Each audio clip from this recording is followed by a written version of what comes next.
from Wood TV.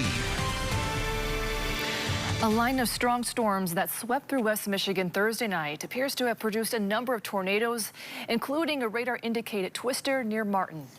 As you see from this aerial video from a drone, you get a good look at some of the damage left behind. You can see some pretty good-sized trees have been ripped out of the ground, some thrown into property and roofs on the buildings. So far, there are 2 survey-confirmed tornadoes, an EF0 from Galesburg to Battle Creek with winds around 80 miles per hour, and another EF0 that touched down by St. Mary's Lake north of Battle Creek. There's still tens of thousands of people without power right now. Here's a look at the Consumers Energy outage map. Nearly 173,000 customers still without power. Most of those outages are south of Grand Rapids. And we have team coverage tonight. News 8's Kyle Mitchell is in Holland. But first, News 8's Tessa Kresh joins us live in Spring Lake in Ottawa County, where many neighbors and their yards are feeling the impacts. Yeah, I'm here in this, what neighbors used to call a wooded area, which after this is all cleaned up is now looking more like a meadow. As you can see behind me, the damage, this is just a glimpse of the damage. Trees are snapped, uprooted, and scattered across this yard. And while most homes were spared, the storm did leave a mark.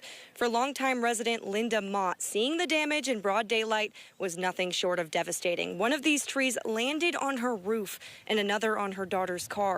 She also told me the street was completely flooded this morning with debris clogging the drain. Mott has lived in this house since the 1980s and says she's never seen anything like this. She says her backyard used to be a shady escape. They've already had to take down trees in recent years due to flooding, and now what was left is pretty much gone. It's shocking. You know, you read about it, it always happens in other places. We always say we're protected by the dunes, that they're going to just go over the dunes and land, you know, further east. But this one definitely got us. And be sure to stay with us at 5 and 6. We'll have more stories of the aftermath along the lakeshore. And at 5 o'clock, we'll stick around here and have another story of a neighbor who was just shocked by what this kind of wind is capable of. Here live in Spring Lake, Tessa Kresh, News 8. And crews are also busy cleaning up in the Kalamazoo area where many people remain without power tonight. News 8's Kyle Mitchell shows us the damage there. The wind knocked over this tree on 10th Street North in Oshmo Township by the roots, hitting a power line. The storm knocked over many trees blocking streets in Kalamazoo. This tree on West Dutton Street near South Rose Street fell on a parked minivan.